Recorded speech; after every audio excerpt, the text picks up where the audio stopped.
E nesse momento eu tenho o prazer de chamar ao palco o ministro de Estado da Infraestrutura, senhor Tarcísio Freitas.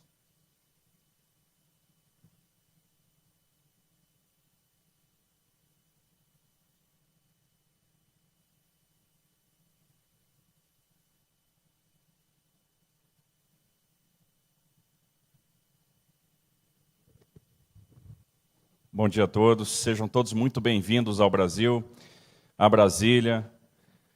Parabéns pela realização desse evento aqui, né, o Alta Airlines Leaders Forum. Para nós um orgulho muito grande estar sediando este evento, num momento ímpar para o Brasil. Eu gostaria de começar minha apresentação com um pequeno vídeo sobre o nosso programa de concessões, e a partir daí a gente vai falar algumas coisas do que estão acontecendo no Brasil hoje. Então, o momento para nós é muito adequado. Que bom que esse evento veio para o Brasil justamente agora. Por favor. Today, when we look at Brazil, we see a country with a vision. Vision to take action, innovate, develop. A country that is undergoing transformation in its infrastructure, and it has never been as prepared as it is now to attract partnerships.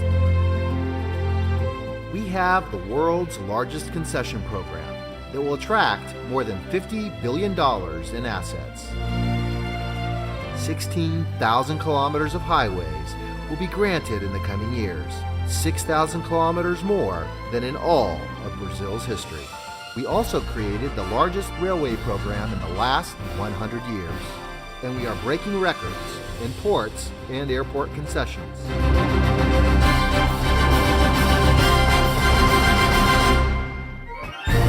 Project with a multimodal, modern, and pro-business vision. And of course, sustainable. But how do we bring development and sustainability together? With a vision that unites growth and environmental balance. We bet on more economical and less polluting transport, such as cabotage and railways. The Ferrogrão grain rail is strategic for Brazilian agribusiness exports. It is estimated to reduce up to 1 million cubic meters of CO2 per year. The North-South Railway, a national integration project, is already planting more than 4 million native seedlings. On the highways, there's monitoring technology and structures for wildlife to cross, as well as the use of environmentally friendly asphalt with rubber that better resists thermal variation. On the waterways, such as the Madeira River, we bring environmental education to the communities, showing them the importance of the correct disposal of their waste. And we offer constant environmental monitoring at ports to reduce impacts, increase efficiency, and to take care of the local wildlife. The airports are following the same path, practicing sustainable techniques, where hawks help fend off other birds and prevent accident, also receiving international recognition for the reduction of polluting gases and the use of renewable energy. Today, when we look at Brazil, we see a country of the future, a country that looks to the future and takes care of what's ours. Now, the nation that most preserves the native vegetation and the environment on the planet also guarantees, through environmental management seals and sustainability certificates, that economic development, investment attraction, and sustainability always go hand in hand. Come join the world's largest concession program and build a sustainable infrastructure with us by river, roads, air, and sea.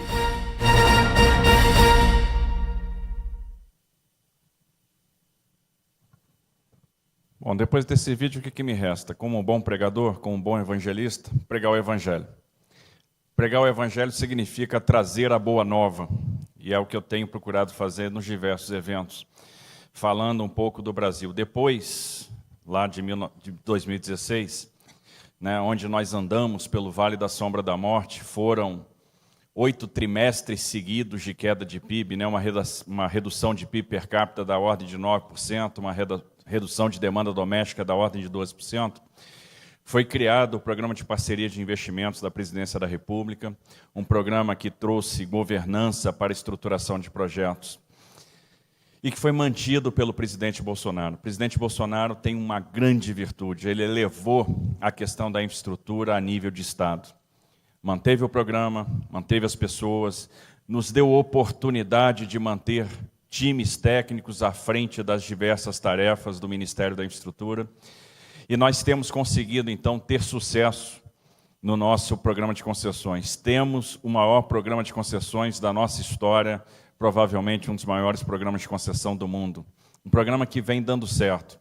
Esse ano nós realizamos no Ministério da Infraestrutura 27 leilões de ativos, todos extremamente bem-sucedidos. No âmbito do Programa de Parceria de Investimentos, foram 32 leilões. E mais leilões virão agora até o final do ano. Em novembro, por exemplo, nós faremos o leilão da seção onerosa, do excedente da seção onerosa, que vai ser o maior leilão de óleo e gás do mundo.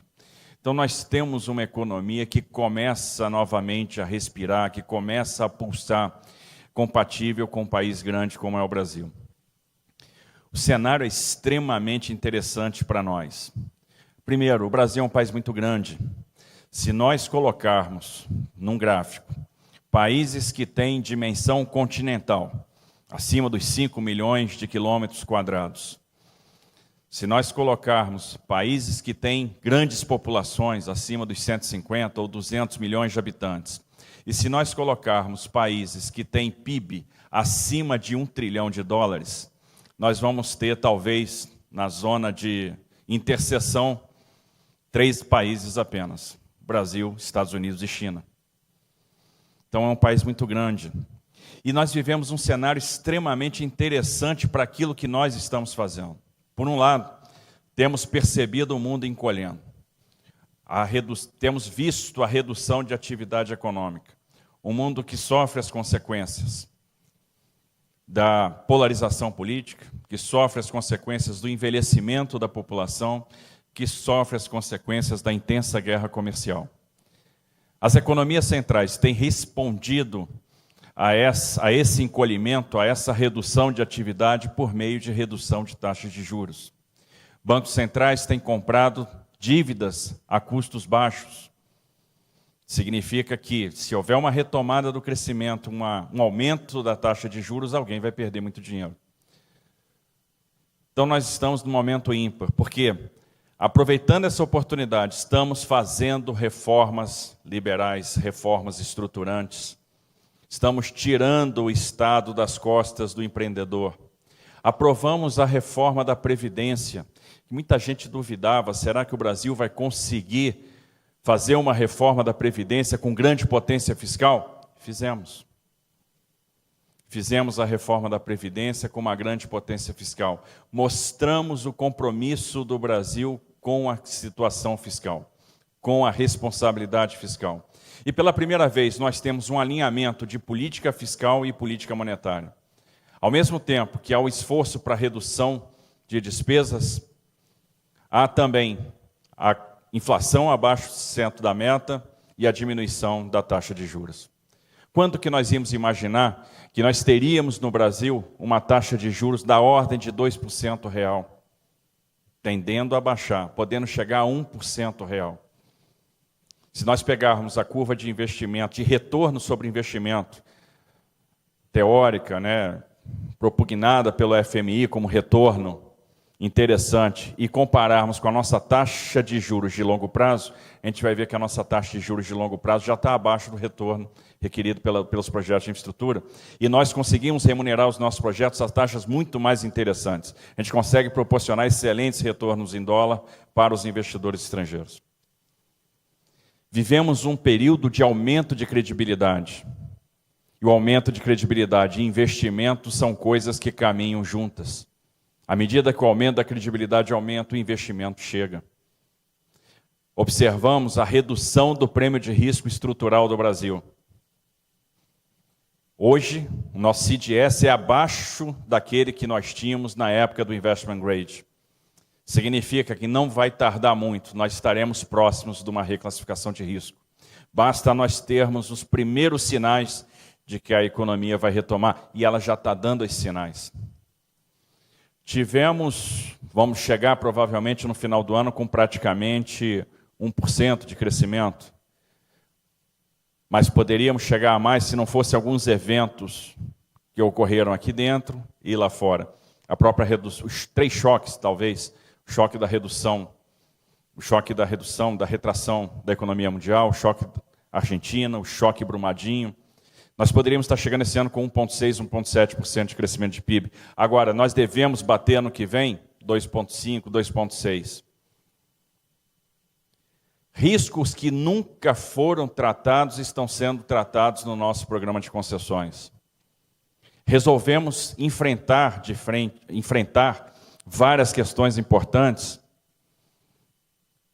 como a questão do excesso de judicialização, fortalecendo o mecanismo de arbitragem nos contratos de longo prazo, editamos um decreto de arbitragem, enfrentamos a questão do risco cambial, desenvolvemos um mecanismo de tratamento desse risco cambial dentro do contrato, onde a gente utiliza, outorga variável para redear câmbio.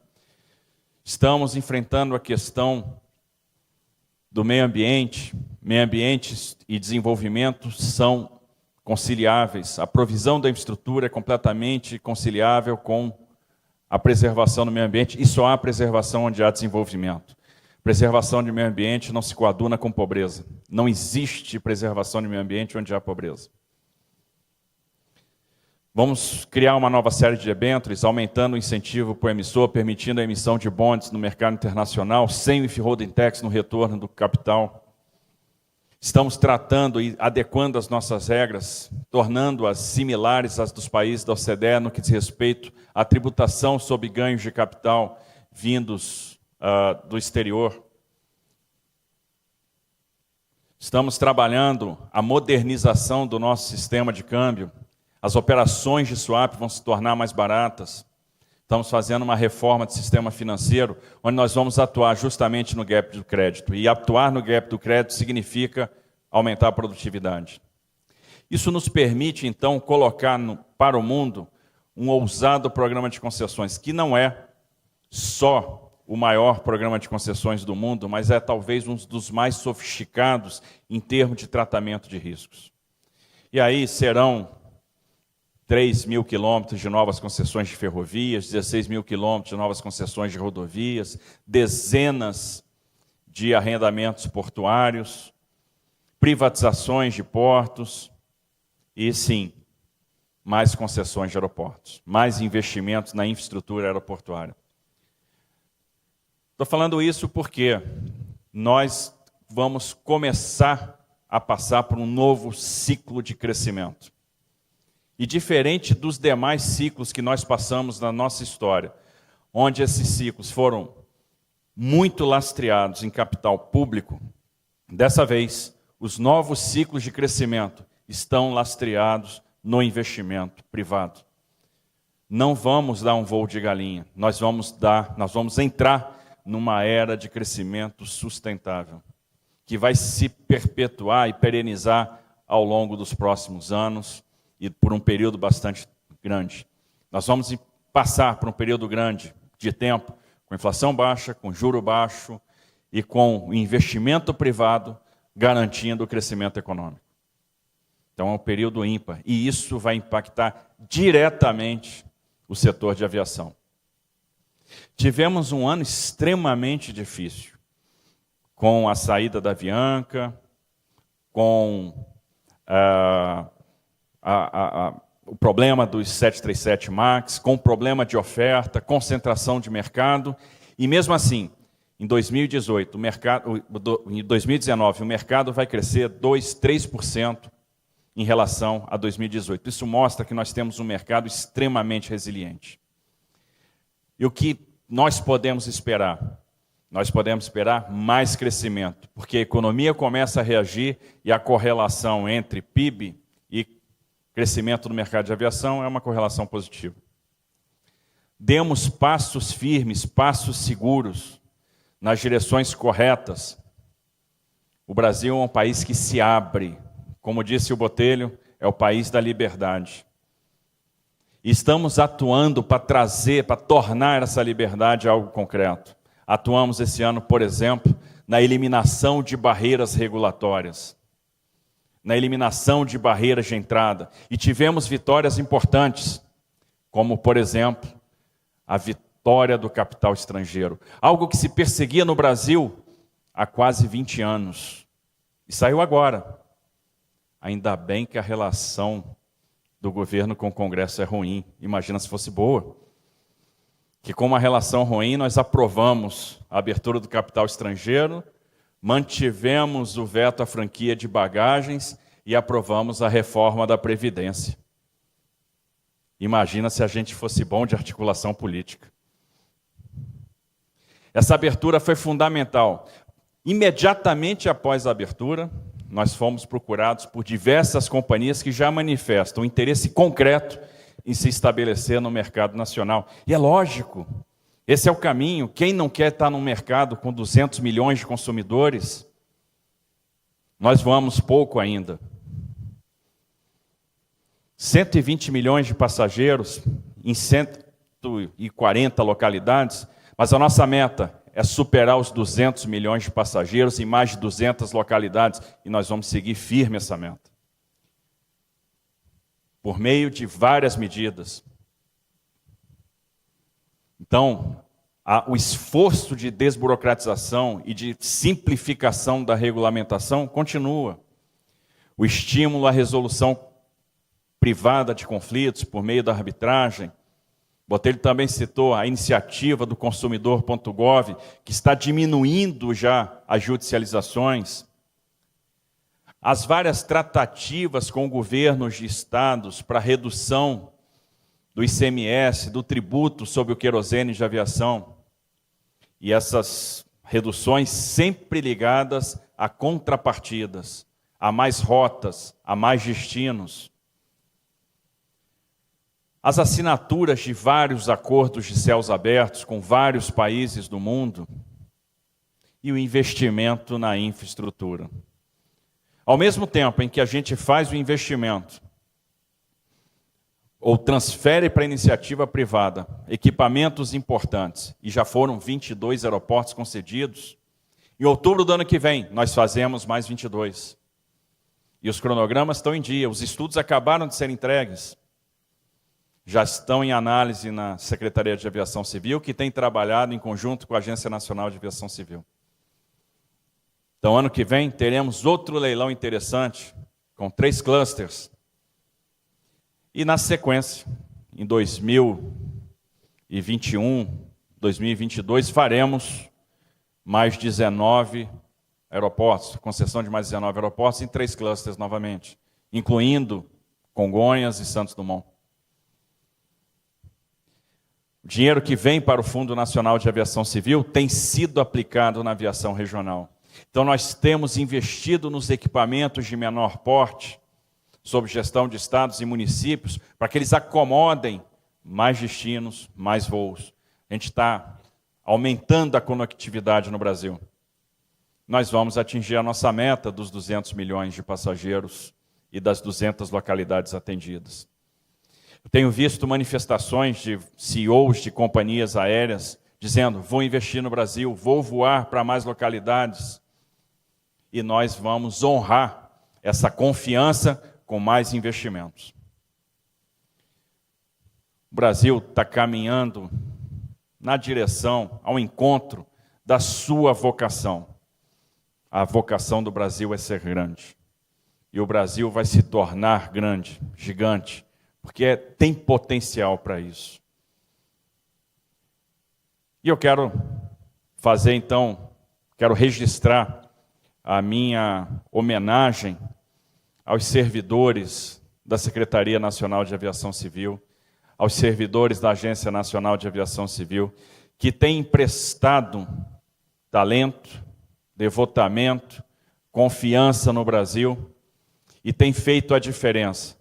Então, registro aqui os meus sinceros agradecimentos e as minhas homenagens pelo profissionalismo desses servidores, pela forma profissional com que eles têm trabalhado para transformar o mercado de aviação no Brasil.